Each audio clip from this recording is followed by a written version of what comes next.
Hey, it's Ben Nighter here, and this is my review for Tribes of Europa. This is actually my first video in a long series of review videos that I will be making in the future from various shows and movies. Now, there's not going to be any particular order of shows or movies I'm going to be reviewing. I'm just going to start with Tribes of Europa because it came out several days ago. If you like my video, be sure to subscribe and hit the like button, and we're going to get into it. Here we go.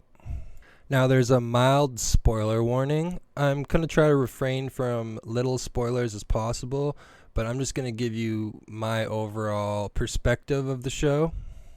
Warning, this show is not for kids. I repeat, this is not a show kids should be watching. Tribes of Europa, it's one of those Netflix German adapted shows that was originally in Germany or something, and they translated it to English, or it's English dubbed. It's kind of like the show Dark, and it actually has one of the cast members from Dark in the show, which we'll talk about. Now, it's an apocalyptic show set in the distant future. Now, the event that happens in this show that plunges the world into the apocalypse, let's say, is what they call a blackening, I'm pretty sure is on the show. It's basically when all the power goes out suddenly everywhere in the world. They describe it in this show that the government immediately dissolves into chaos and the world is separated into different tribes and they all have different beliefs. Kind of has like a Hunger Games feel to it a little bit, and if you ever seen the show The 100, kind of like that.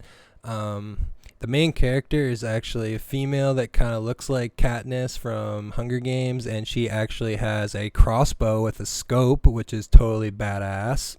Or I should say one of the main characters, because she's not the main character. I'd say there's three main characters, the three siblings. Okay, so I'm going to read you the intro text to the show. In 2029, a mysterious global blackout led to decades of chaos and anarchy. The old nations disappeared, countless microstates emerged, developing their own beliefs and cultural identities. These are the tribes. So the show kicks off following three siblings from a tribe called the Origines. And it's a small little tribe that's in the trees or in the mountains, kind of off, secluded by themselves. About 100 of them, I think. The siblings are Keanu, Liv, and Alia. Now, I'm going to try and refrain from spoilers, but wow, is this show amazing, in my opinion. I mean, minor spoiler here, but in the first, I'd say, 2 minutes of the show, basically, the three siblings see a aircraft fly over them and crash, and it ends up being an Atlantean. Yes, there is Atlantis in this show too, the Atlantis universe. The tribes in this show are aware of the Atlanteans. They consider them their own separate tribe, but they just don't know where they come from. And they have all this crazy technology that nobody has access to except for the Atlanteans. So that's all I'm going to say about that, but basically, yeah, Atlantis is this kind of big mystery in the show that I'm not going to delve into. You're just going to have to watch the show to see how it kind of unveils itself. There is only 6 episodes in the show, and they run at approximately 45 minutes apiece, so you can binge it pretty quick. I binged it in one day. Okay, so what drew me to the show right away? The Atlantean thing right off the bat was kind of cool, and then immediately kind of stuff hits the fan right away, and there's a lot of action. There's a lot of gruesome stuff. Like, I'm a fan of Game of Thrones and horror movies and all that stuff. So anything gruesome, I'm all for that. And there was some cringeworthy gruesome scenes here. Like, I'm talking, like, if you watch Game of Thrones, like, there is a scene in the first episode of this that makes you cringe. And I've seen a lot.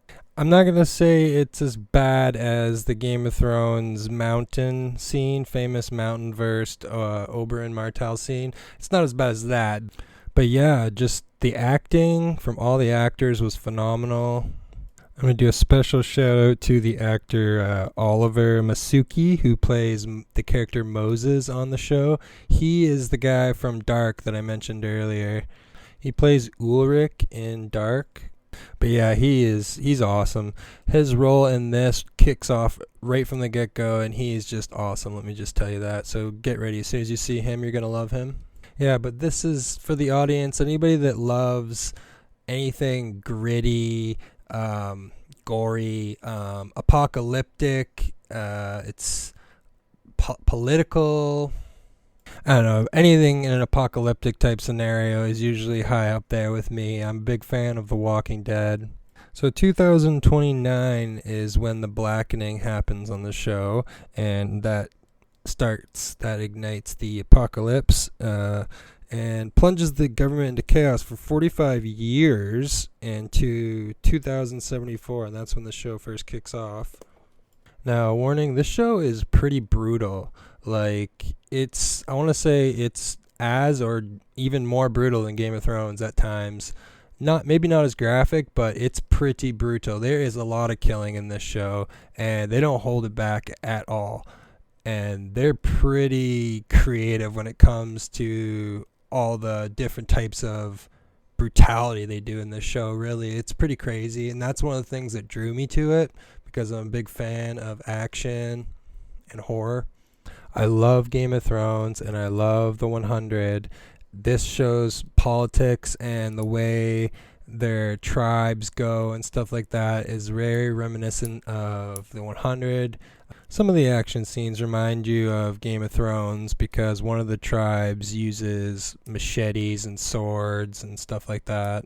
But it is set roughly 50 years into the future of today's modern Earth, let's say. So they do have guns, but ammo is very limited and scarce, kind of like The Walking Dead, because it's 50 years after the world has been plunged into chaos. So they stopped producing ammo. Now, there are some slight sci-fi supernatural aspects to the show as well. The only really supernatural aspect has something to do with the blackening and how it happened. They'll show you a brief visual representation of that around episode 5, I believe, and that's all I'm going to say about that. Yeah, but as far as the Atlanteans go, I wouldn't say they're supernatural in any means. As far as the show goes, they're basically just another tribe of humans that has access to greater technologies. And one of the greatest mysteries on the show is where the Atlanteans come from. And the different one of the tribes actually talks about this on the show, about it's one of the biggest mysteries of the entire world that no one knows where the Atlanteans come from. I'll talk a little bit briefly about the big bad type enemy of the show, which is an entire tribe called the Crows. The Crows, right from the get-go, you're going to be like, wow, these guys I hate these guys. These guys are brutal. But as you go, you're like, wow, these guys are cool. They really show you, they go into depths with how they create the members of their tribe and how they initiate them, and the Crows really shows this off the most. Yeah, but the Crows are known to the tribes throughout the world as to be the greatest killers and the most ruthless killers, and all these other tribes are kind of afraid of them. I mean, they do showcase one other tribe that's basically the main other tribe that goes against the Crows, kind of like your Rebel Alliance of Star Wars type situation.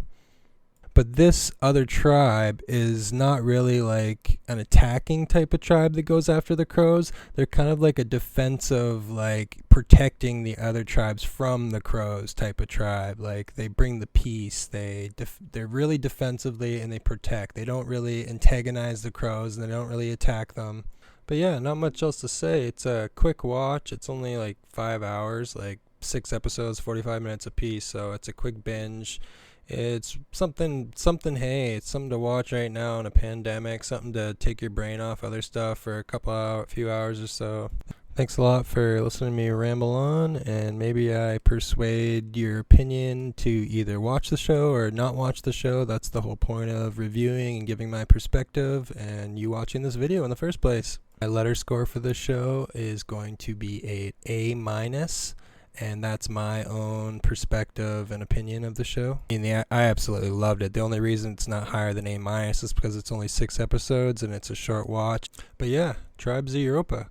Netflix has yet to confirm if there's a season 2, but I hope there is. Thank you so much for listening and watching my very first review video ever.